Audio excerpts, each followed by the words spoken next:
The cold polished marble of the CEO's office floor felt unyielding under her knees, the hard surface biting through the thin fabric of her uniform. "Please, stop kicking me," Taya begged, her voice quivering as another boot slammed into her side. Each strike was calculated, precise, meant not only to inflict pain but to humiliate, leaving bruises that would bloom like dark flowers across her skin. Around her, the office smelled of expensive cologne and leather chairs, a stark contrast to the blood and sweat that now coated her palms. The white men in suits circled her like predators in a cage, their laughter echoing off the high ceilings, a cruel soundtrack to her torment. They whispered insults under their breaths, words that felt sharper than the kicks themselves, mocking her accent, her heritage, the very color of her skin. She had served at the company cafeteria for years, pouring coffee, balancing trays, and cleaning up the messes left behind by entitled executives, yet none of that had earned her a shred of dignity. Today, her presence was a spectacle, a grotesque theater of power, and her body had become the stage for a lesson in superiority. The CEO, a man whose wealth was measured in millions, watched from behind his glass desk, sipping on a vintage scotch, eyes cold and detached, treating her suffering as entertainment. Each kick she absorbed was a reminder of the hierarchy she had been born into. A brutal, unrelenting system where her pain reinforced someone else's privilege. When she finally collapsed, gasping for air, slick with a mix of sweat and tears, one of the younger executives smirked, whispering, "That's how we keep things in order. Know your place, girl." In that moment, it wasn't just her body that hurt. It was the crushing weight of invisibility, the way their whiteness dictated not just the rules of the office but the rules of her life, as if her existence were nothing more than an object to be broken and discarded at whim. Even after the brutal punishment ended, Taya felt the lingering weight of the office's cruelty press against her like a physical force. Every step she took in the sterile hallways of the corporate building reminded her of the boots that had struck her, and the laughter that had accompanied them. The air in the office seemed tainted, thick with the scent of cologne, leather, and subtle arrogance that clung to every white-collar employee as if it were armor. The younger executives, emboldened by the CEO's indifference, continued their quiet torment. It was no longer about visible punishment. It was the small, insidious ways they asserted dominance. A coffee cup deliberately left at the edge of a counter, a tray knocked onto the floor with a careless hand, whispers just loud enough for her to hear, smirks exchanged when she passed by. These acts were calculated, meant to remind her daily of her place. Subservient, expendable, invisible. Even the cleaning supplies she carried felt like chains, each mop and rag a symbol of the labor her tormentors took for granted. Her uniform, once a tool of professionalism, now felt like a badge marking her as a target. The psychological burden was crushing. Fear, humiliation, and exhaustion mingling in a cocktail that made her question her own worth. But in the shadows of this relentless oppression, a spark of defiance began to flicker. She remembered stories of others who had endured similar abuses, who had found ways to rise, to reclaim their dignity despite the weight of systemic power against them. Slowly, she began to understand that the cruelty of her oppressors, though overwhelming, was not infinite. It was human, flawed, and ultimately accountable. And in that realization, Taya felt the first surge of hope. Fragile, tentative, yet impossible to ignore. It whispered to her that she could survive, and more importantly, that survival could become resistance.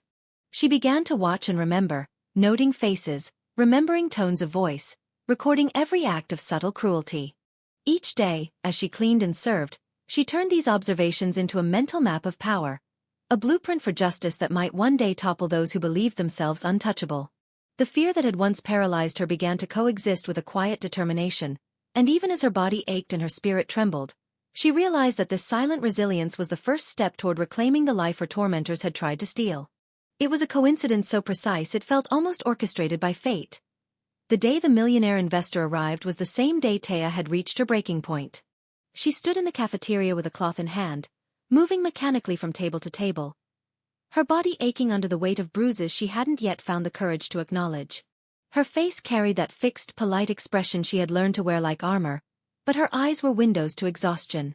When the investor entered, his sharp gaze surveyed the room with the analytical precision of a man accustomed to reading balance sheets, body language, and the unspoken truths of a workplace. But the moment his eyes landed on Taya, something shifted. The subtle flinch in her shoulders.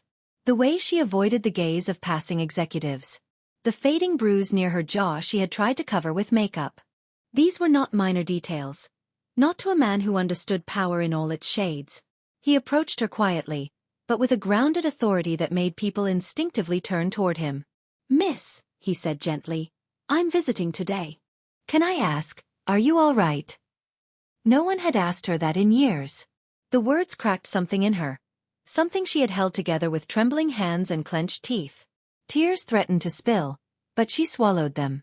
She shook her head at first, afraid to speak, afraid that telling the truth would make her situation even worse.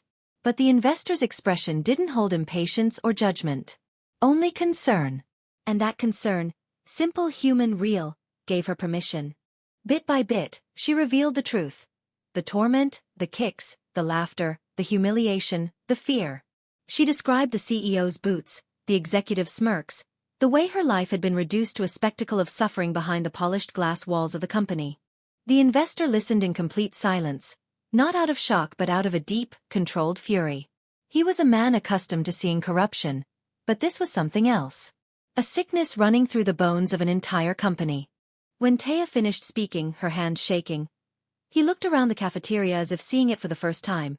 Not a workplace, but a stage where cruelty had been rehearsed into routine. "Thank you for telling me," he said softly. "I promise you, this ends today." And it did. He moved with the efficiency of a man who had built empires and dismantled them when necessary. Within hours, a confidential investigation team arrived, summoned discreetly but with unmistakable authority. Executives who once strutted through hallways with arrogance now stood frozen as they were escorted into questioning rooms. Security footage was pulled. Whispers spread like wildfire.